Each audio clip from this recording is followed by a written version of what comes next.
Hi, my name's Peter, and I'm a librarian. Now, if you're watching this video, it's probably because you are looking for one of three things. You want to know more about me, you want to know more about yourself, or you want to know more about librarianship. And I don't know if I have all the answers for any of those, but I wanted to make a video about how I got to where I am now because I think that it is important context for who librarians as people are. The truth is there's no single template for what makes a good librarian or what makes a bad librarian. So I just wanted to share with you my own story of how I got here, in the hopes that it is helpful for you. So, before I was a librarian, my other big career of my life was I used to be an intelligence analyst for the US Navy. Very specifically, I was a military linguist. I speak Mandarin and I speak Spanish, and those were the things that I used when I was in the Navy. I was in the Navy starting at age 21. I joined when I was 21, thinking that I didn't know what I wanted to do with myself, but I knew that I had a few special things, a few skills. One was that, well, I'm really good with language, so I want to do something with that. And two, I really like people and understanding who they are, so I can help them. Now, the reason I ended up joining the Navy is because when I was growing up, I didn't really come from a family of means, as it were. And also, I had horrible grades. I was the kind of kid who went to class and participated in class and got everything obnoxiously, and also never did any homework, which meant that for the first 2 years of my high school career, I failed like 2/3 of my courses. And then what happened was in December of 2003, my mom died. Fairly suddenly. And that is as traumatic and life-changing as you would expect.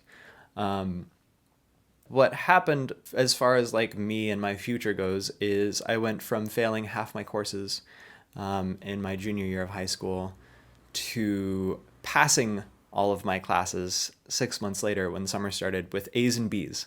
And that felt really good. And that's when I learned that I dealt with grief by throwing myself at work. I didn't go to the library as a child. I think I went once, and I borrowed a few books, and I think I got them back late, or I lost them or something. And I had forgotten about that until my local library sent a collections notice to my house. And I was terrified. If you didn't grow up poor, welcome to the world of growing up poor. I felt personally responsible for my family's lot in life. I was the youngest, and so almost anything to do with money or where we were at or what we had or what we didn't have, I felt that it was my fault, to a degree, not completely, because we had less than everyone else, and that was viscerally clear to me.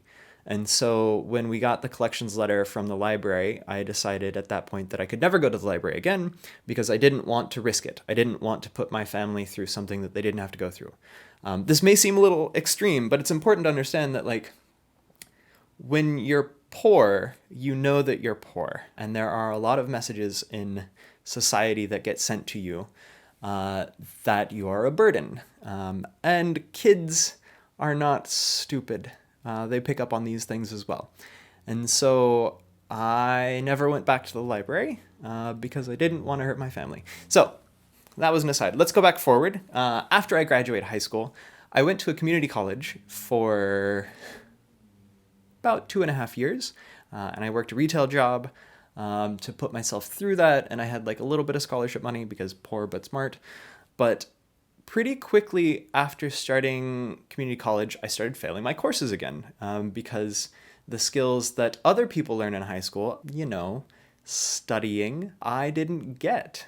And so about 2 years in, so I was 20 at the time, I just turned 20, I kind of had this early life crisis where I realized that I don't know what I'm doing with my life and I'm working in this retail dead-end job and I don't want to keep doing it for the rest of my life, although I loved working with people. Very important to mention, very relevant to what I do now. But by and large, I felt like I was wasting my life and I wasn't sure what to do about that. So I considered my options, and that was when I realized that what I wanted to do with my life was join the Navy.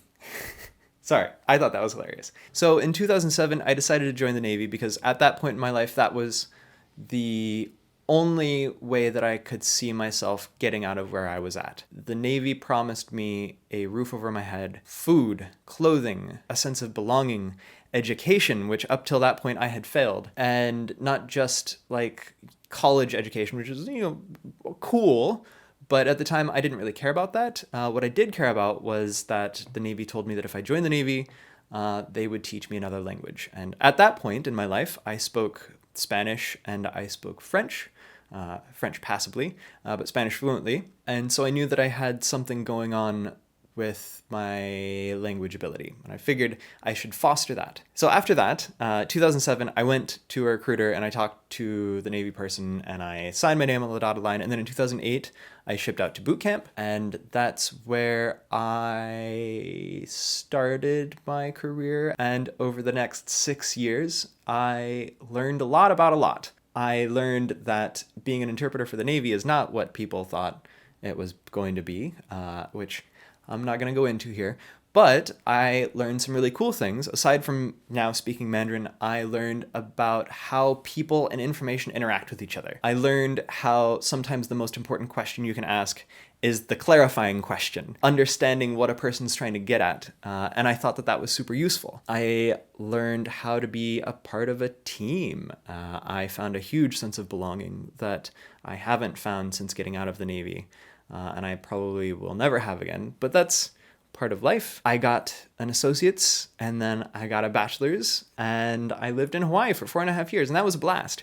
But I also got a sense that I didn't want to be in the Navy. There are some cultural things about the US military, and probably militaries around the world, that I fundamentally disagree with, and they rub me the wrong way. I applaud the people who decide to stay in the military to try and fix those, but I wasn't one of those people. And so between that and a few other things, and just a realization that office work was not for me, I got out of the Navy. But when I was getting ready to get out of the Navy, that was around the same time that I discovered this thing called Crash Course, which is another channel on YouTube, which you should go check out. It's very interesting.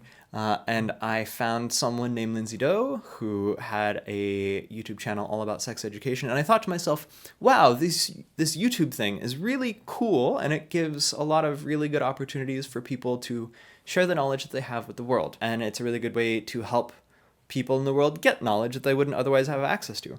A reminder, I didn't have a bachelor's degree at that time. I could not afford college, and but by the grace of my rich Uncle Sam, could afford to go to school and get that bachelor's, which is in Mandarin, if you're curious, bachelor's in Mandarin. So I got that degree, and I got out of the Navy, and I started thinking to myself, what can I do with my particular set of skills to help this information that's out there, to help these folks who are making educational YouTube channels? What can I do to help make them succeed?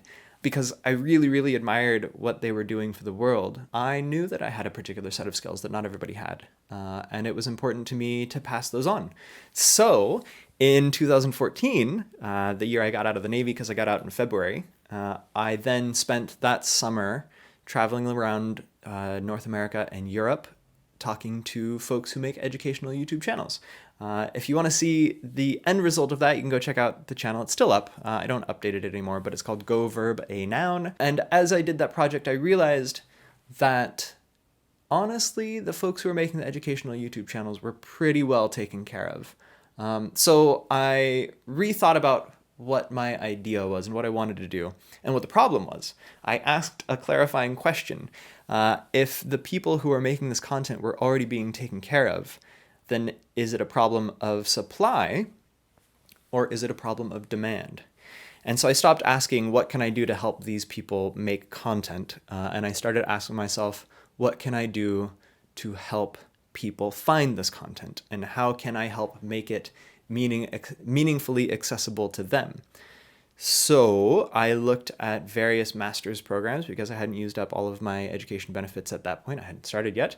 And I found this field called information science, which I thought was really interesting, whose main concern was how people and information interact with each other. And I thought, oh, that sounds familiar.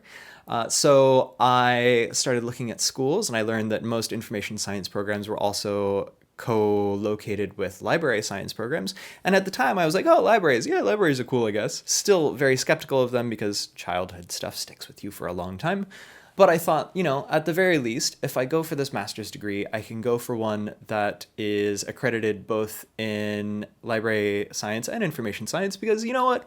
Maybe librarianship will be the fallback. It's always good to have something to fall back on. So I got out of the Navy in 2014, worked another job in tech for a little while, from 2014 to 2016.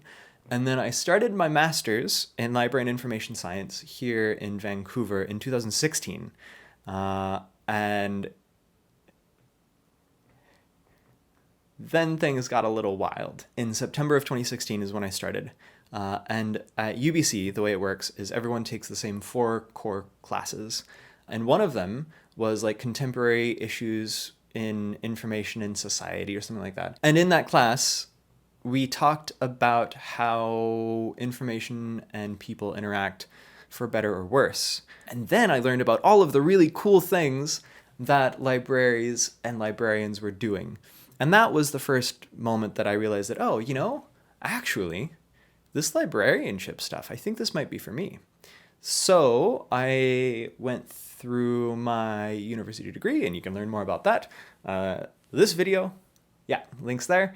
And the more I learned about librarianship and what librarians were doing around the world, and the more I got a better understanding of what librarians do broadly, the more I fell in love with the profession, to the point that, gosh, a year after starting my master's, I was like, I'm going to be a librarian. Full stop. That's it. That's the joke. Except it turns out that all the way up until even I graduated, I was definitely banking on being an academic librarian. I wanted to work in a university and help people do research, and I wanted to maintain access to those sweet, sweet journal databases. And so that's what I spent most of my MLIS doing, is learning about how academic libraries work. And so because of that, my education ended up being a little bit more technical heavy. And because of my background, I focused a little bit more on the tech side of things. And then I graduated, and then I needed a job. And then I got hired at a public library as an auxiliary librarian. And holy shit. I love the job so much. All I do right now in my job is I make myself accessible to my community, and I help them answer any question that they can think of. We talk about things like finding jobs. We talk about things like finding something good to read. We talk about early literacy skills and how to parent and how parents can facilitate those early literacy skills. I facilitate ESL conversation circles. I help people for whom English is a second language learn English, which as somebody who speaks multiple languages is incredibly gratifying, because I know what it's like to have to go and learn another language, and how hard it is. I talk to the community. I just go out on the streets and I talk to folks because I'm trying to find resources for entrepreneurs and small businesses. I love my job, and none of that was really expected. And I think that's important to put out there, is that there's no single idea of what a librarian is. So that's how I got to where I am today. If you're a librarian, maybe leave a comment below and tell us how you got here. Let us know your own journey.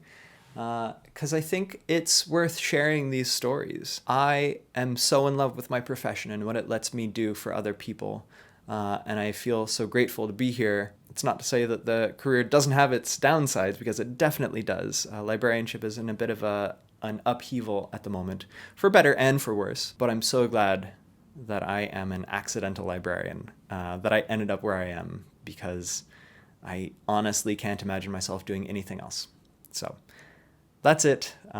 Thanks for watching, as always, and don't forget to ask questions. Okay.